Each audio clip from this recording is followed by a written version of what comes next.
Boa noite, irmãos, graça e paz.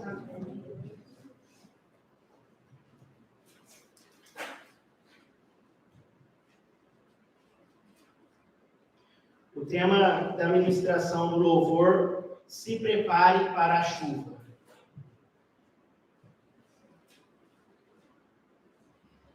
Temos um chamado muito grande neste tempo, nesse mês de agosto, e o Senhor nos chama para fazer a sua obra com excelência. Sabemos que a chuva temporã são gotas que caem sobre nós.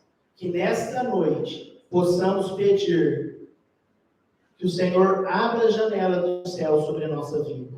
Que nessa noite o Senhor derrame uma torrencial sobre nossas vidas. E que, através dessa chuva, você esteja apto para fazer a obra que o Senhor chamou a cada um. E também quem está assistindo pela internet.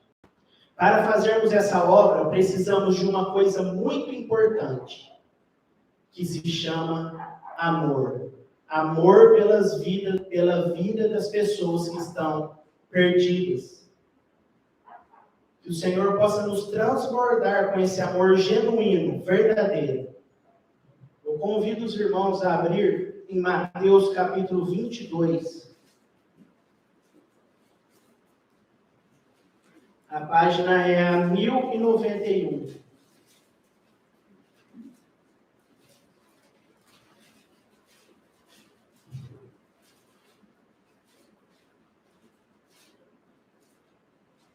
Mateus 22, versículo 34. O grande mandamento. Mas os fariseus, quando ouviram que ele fizera emudecer os saduceus, eles se reuniram. Então, um deles, que era mestre da lei, perguntou-lhe, provando-o, dizendo: Mestre, qual é o grande mandamento na lei? Então, ele quis fazer uma pegadinha com Jesus. Ele perguntou: qual é o grande mandamento na lei? Respondeu-lhe Jesus: Tu amarás o Senhor teu Deus de todo o teu coração, e de toda a tua alma, e de toda a tua mente. Este é o primeiro e grande mandamento. E o segundo é semelhante a este. Semelhante é igual. Então, o segundo mandamento é igual a este. Tu amarás o teu próximo como a ti mesmo. Depois desses dois mandamentos, dependem toda a lei e os profetas. Eu quero ler essa nota que está embaixo, na mesma página.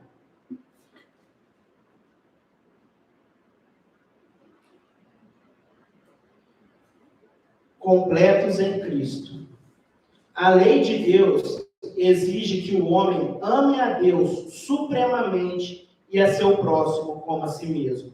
Quando, pela graça do nosso Senhor Jesus Cristo, isso for perfeitamente feito, seremos completos em Cristo. Então, se nós conseguirmos amar o nosso próximo como a nós mesmos, nós seremos completamente perfeitos. E eu acho que no último ou no penúltimo culto aqui, a pastora comentou um versículo assim que me chamou a atenção. Vocês podem abrir lá em 1 Coríntios, capítulo 13. A página é a 1327.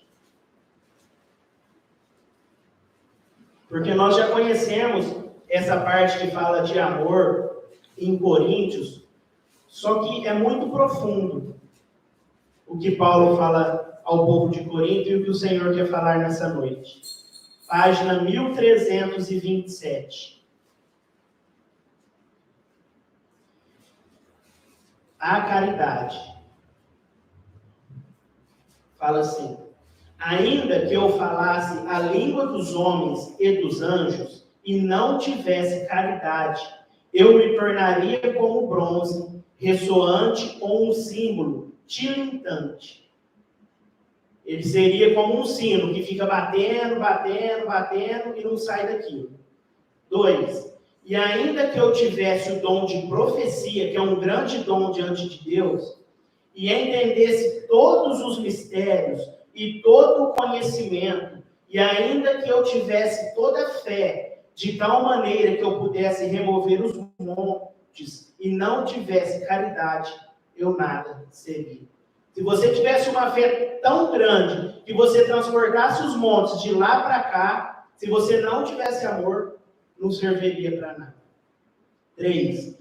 E ainda que eu distribuísse todos os meus bens para alimentar os pobres, e ainda que eu entregasse o meu corpo para ser queimado e não tivesse caridade, de nada me aproveitaria. Então, essa obra a qual fomos chamados, se não tivermos um amor verdadeiro, genuíno, por nós mesmos, não, pelas almas que estão lá fora, não vai adiantar, não vai valer a pena. Se não estivermos uníssonos em oração, em jejum, durante todo esse mês, para conseguirmos chegar no amor que Cristo deseja que temos por um andarilho, por uma pessoa que mora na rua, por um enfermo, por um vizinho. Se a gente não tiver esse amor genuíno, não vai ter proveito nenhum. Na mesma página, eu achei muito interessante o comentário da White. Começa assim: leia este capítulo todos os dias. O Senhor deseja que eu chame a atenção de seu povo para o capítulo 13 de 1 Coríntios. Leiam este capítulo todos os dias e obtenham dele consolo e força. Aprendam por meio dele o valor que Deus dá ao amor santificado que nasceu do céu. E permitam que as lições ensinadas ali cheguem aos seus corações. Então, aquele amor verdadeiro, genuíno, que foi criado no céu, que chega aos nossos corações. Aprendam que o amor semelhante ao de Cristo nasce no céu. E que sem ele, todas as outras qualificações não possuem valor. Uma expressão de obediência. No capítulo 13 de 1 Coríntios, o apóstolo Paulo define o verdadeiro amor cristão. Este capítulo é uma expressão da obediência de todos os que amam a Deus e guardam os seus mandamentos. Apocalipse 14, 12. É colocado em ação na vida de cada verdadeiro crente. Então, o verdadeiro cristão tem esse amor. Deus controla as balanças.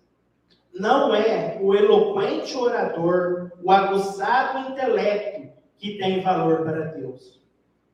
É o fervoroso propósito, a profunda piedade, o amor à verdade, o temor a Deus, que tem uma influência que se faz sentir. Um testemunho que proceda do coração, que sai de lábios em que não há dolo, cheio de fé e humilde confiança, ainda que pronunciado por lábios vacilantes, é considerado por Deus tão precioso como ouro, enquanto que o discurso inteligente e a oratória eloquente daquele a quem foram confiados grandes talentos, mas a quem falta a verdade, propósito firme, pureza e abnegação são como metal que soa ao símbolo que retine. Talvez diga coisas inteligentes, talvez relate anedotas divertidas, pode brincar com sentimentos, mas o Espírito de Jesus não está nisso. Então, talvez aquela pessoa que fala bem, que prega bem, que é descolado, que chama atenção, de nada vale. Todas essas coisas podem agradar os corações não santificados. Só serve para chamar a atenção de pessoas que não estão preparadas, que não estão separadas, que estão não santificadas. Mas Deus segura em suas mãos as balanças que pesam as palavras, o espírito, a sinceridade a consagração, e ele declara que tudo isso é mais frívolo do que a vaidade. Então, isso é pior do que o orgulho, do que a vaidade. Para continuar com o entendimento, eu convido os irmãos a abrirem Deuteronômio, capítulo 10. A página é 234. Então, temos que procurar esse amor verdadeiro, genuíno,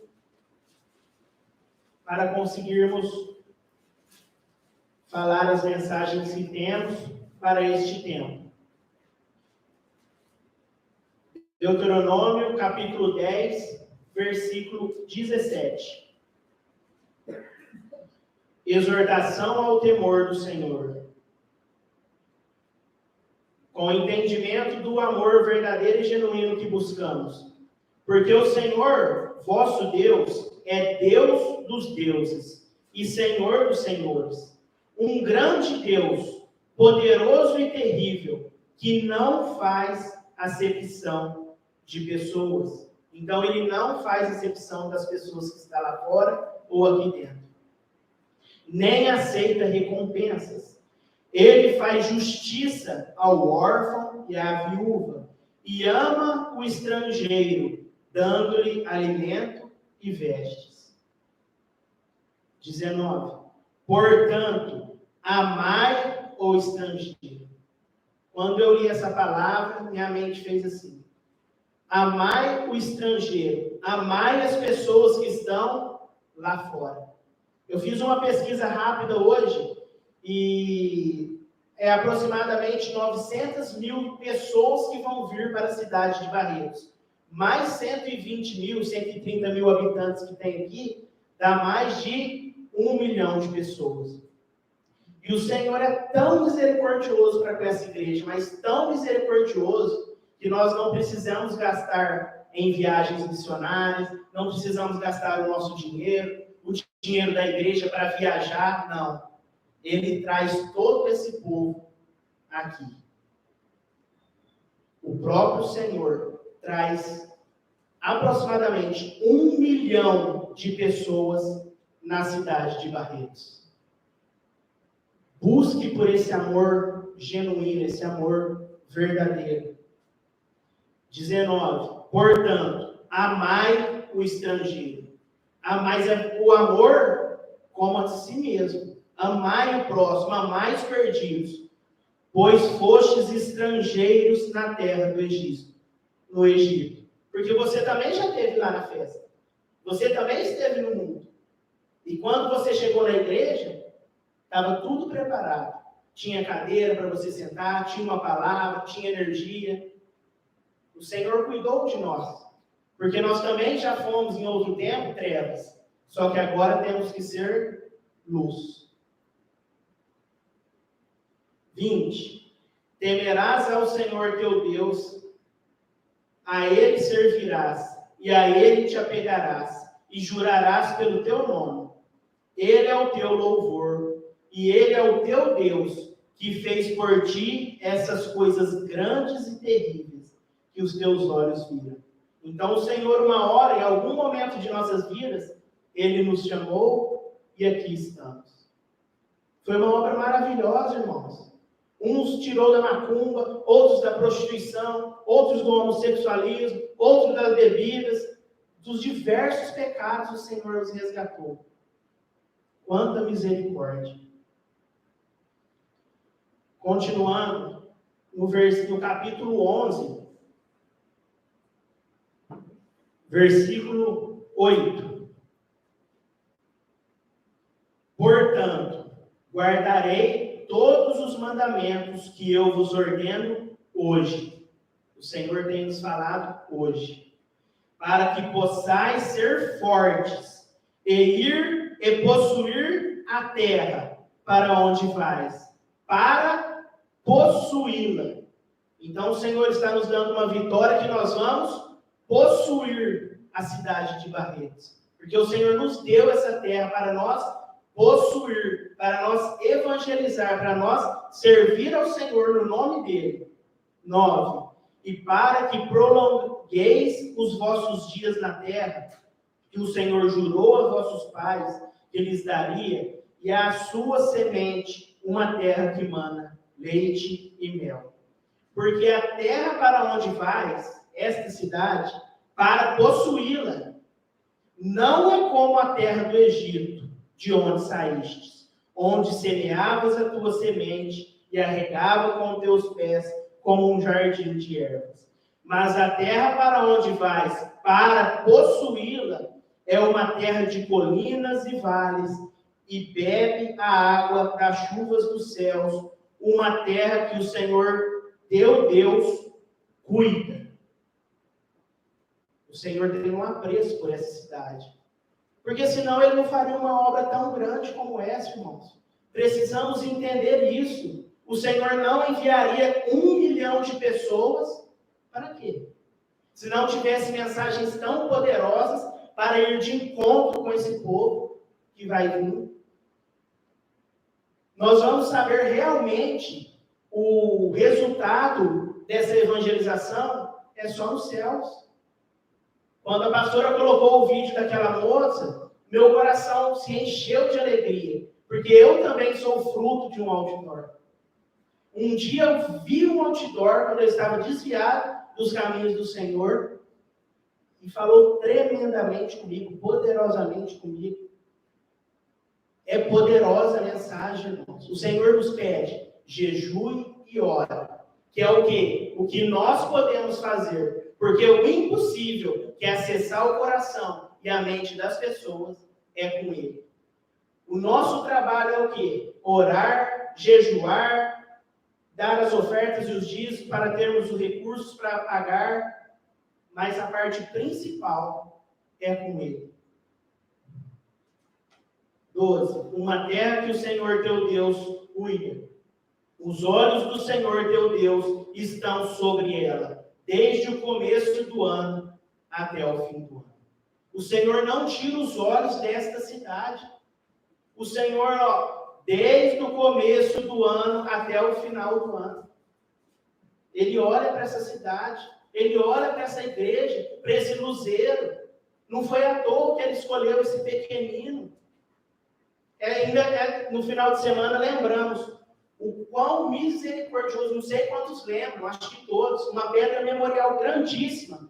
Foi aquela vez o diácono de Jeová Nissi, todas as igrejas querendo trazer eles, igrejas grandiosas. Quem que conseguiu? Para quem o Senhor deu de presente? Quem o Senhor elevou, exaltou?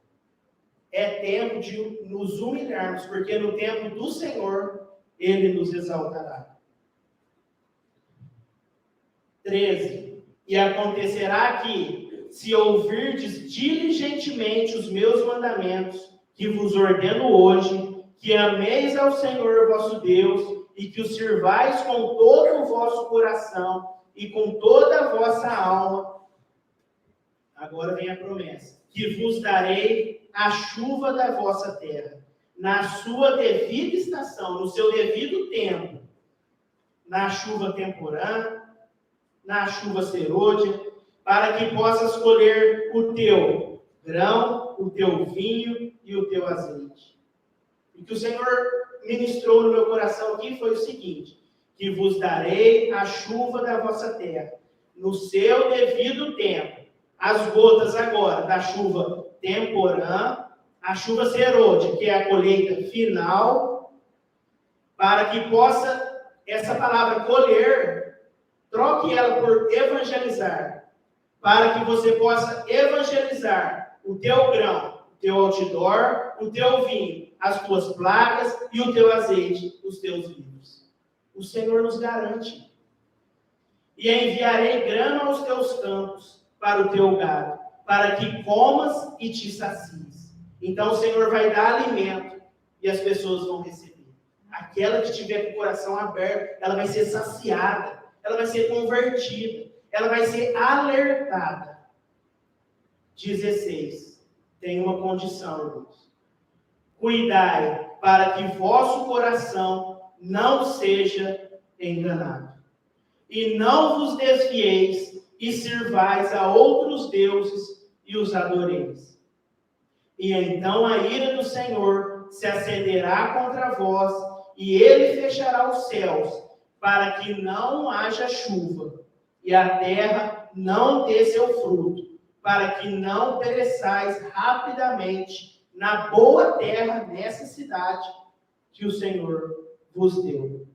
Então o Senhor está nos avisando de antemão: cuidado com o coração, para que não seja enganado, que não venhamos a nos desviar de foco neste tempo, não venhamos a servir a outros deuses e adorar a outros deuses.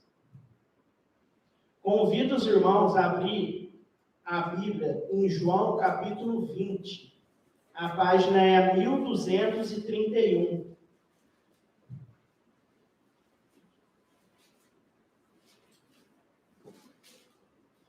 João 20 foi quando Jesus ressuscitou.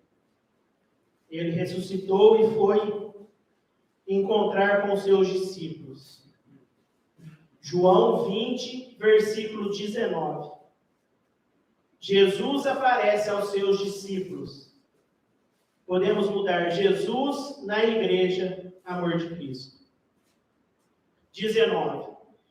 Então, naquele mesmo dia, à tarde, sendo o primeiro dia da semana, estando fechadas as portas onde os discípulos, com medo dos judeus, estavam reunidos, chegou Jesus e pôs-se no meio deles e disse: paz seja convosco. Os discípulos estavam reunidos, todos com medo. Jesus transpassou a parede e falou: paz seja convosco. E dizendo isto, mostrou-lhe as suas mãos e o seu lado. E os discípulos se alegraram ao verem ao Senhor. Eles ficaram muito felizes ao ver o seu mestre novamente. Então, disse Jesus novamente: paz seja convosco. Assim como meu Pai me enviou, também eu vos envio. Então, da mesma forma que Deus o enviou para a terra, o Senhor também está nos prometendo, também Ele nos envia. E tendo dito isto, assoprou sobre eles e disse-lhes: recebei o Espírito Santo. Recebei o poder do Senhor. Aqueles a quem perdoardes os pecados, lhes são perdoados. E àqueles a quem os pecados retiverdes, serão retidos. Como a irmã pregou no sábado, é tempo de liberar perdão, é tempo de pedir perdão. Jesus e Tomé. Mas Tomé, um dos 12, chamado Dídimo, que significa gêmeo, uma pessoa que é gêmea, não estava com eles quando veio Jesus. Então Tomé, quando Jesus chegou lá, Tomé não estava. O que podemos aprender com isso? O que podemos trazer para a nossa vida? Quando Jesus chegou lá, Tomé não estava. Quando a gente falta da igreja, quando a gente chega atrasado, quando a gente chega atrasado no ministério, principalmente na casa da Dona Eunice, quando a gente chega atrasado no ensaio do louvor, em qualquer ministério, em qualquer coisa que você está fazendo para Deus. Se você chegou atrasado ou não for, você não vai receber o Espírito. Porque Tomé não recebeu naquele momento. Porque ele não estava lá, como que ele recebeu? 25. Portanto, os outros discípulos diziam: nós vimos o Senhor, mas ele disse: a não ser que eu veja as suas mãos, a marca dos cravos, e não puser meu dedo na marca dos cravos, e não puser a minha mão no seu lado, eu não crerei. Ele falou que não acreditaria. E 8 dias depois, estavam outra vez os seus discípulos dentro, e com eles Tomé. Aqui ele estava, aqui ele já estava mais alerta. Então chegou Jesus, estando as portas fechadas, e ficou no meio, e disse: paz seja convosco. Então ele disse para Tomé. Então ele já falou para aquela pessoa imediatamente: põe aqui o teu dedo e vê as minhas mãos. Põe aqui a tua mão e põe-na no meu lado. Não sejas incrédulo, mas crente. Tem essa condição também, irmãos. Em Jeremias capítulo 48, versículo 10, fala: maldito aquele que fizer a obra do Senhor relaxadamente. Temos uma obra a fazer com muito amor, um amor genuíno. Não podemos fazê-la de qualquer jeito, senão nós não vamos receber o Espírito. Para finalizar, eu convido os irmãos a abrirem Zacarias. A página é a 1032.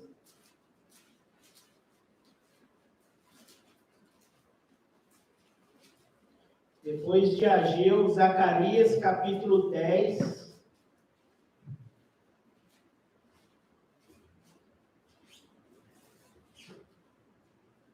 Zacarias 10, verso 1.